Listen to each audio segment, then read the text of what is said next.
All right. So on this next test on radical and rational equations, we have essentially 4 different types of problems. We are going to have to simplify rational expressions and solve rational equations. We need to solve radical equations, not a whole lot of simplifying radicals, so that's good news for some of you. And also we need to find the inverse function. So how do you know what type of problem it is? Well, if it says find the inverse function, then that's what we're going to do. If you see a radical, right, so something, a square root, a cube root, an exponent with a fraction, right, all of these things are examples of radicals. A rational expression or a rational equation means we have a variable in the denominator.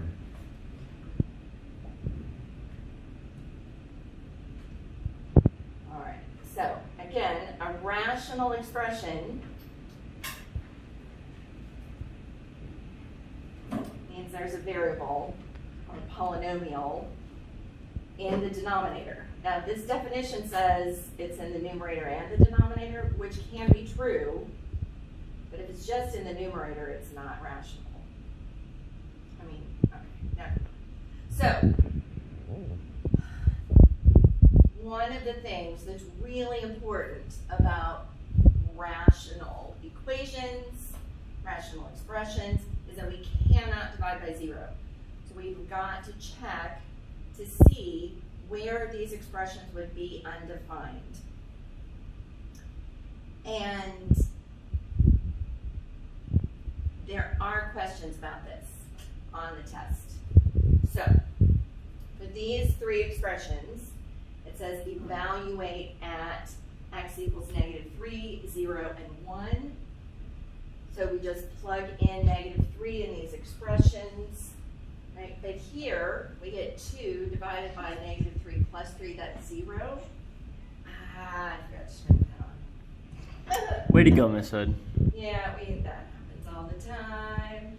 Those of you who actually are here to class now. Right, so undefined, because we cannot divide by 0.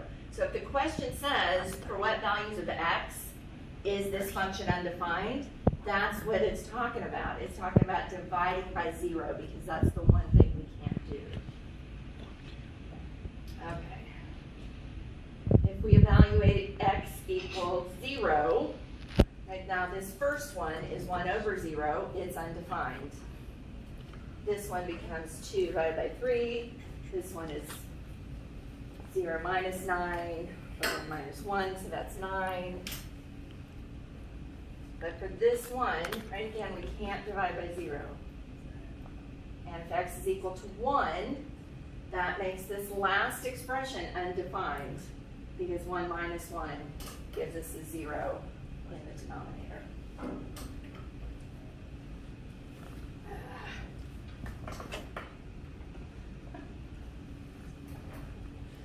So, some of the questions on the test say simplify a rational expression. So what we want to do then is factor the numerator and the denominator so we can cancel like terms. So the numerator doesn't really factor, but the denominator I can factor, just like we were doing at the beginning of class. So, the beginning of the school year. So I need 2 numbers that multiply to give me positive 15 and add to give me negative 8. So I need negative 5 and negative 3. And those will cancel. And my simplified answer is 1 over x minus 5. Okay, but what values of x make this expression undefined?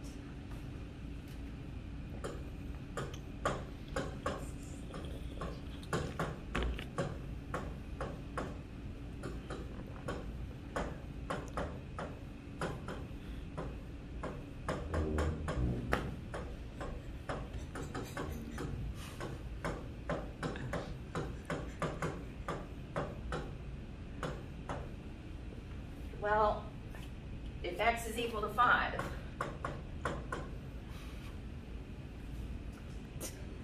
we can see in the simplified answer that that'll give us 1 over 0. That makes it undefined. But it also gives us 0 here. And if I substitute in 5,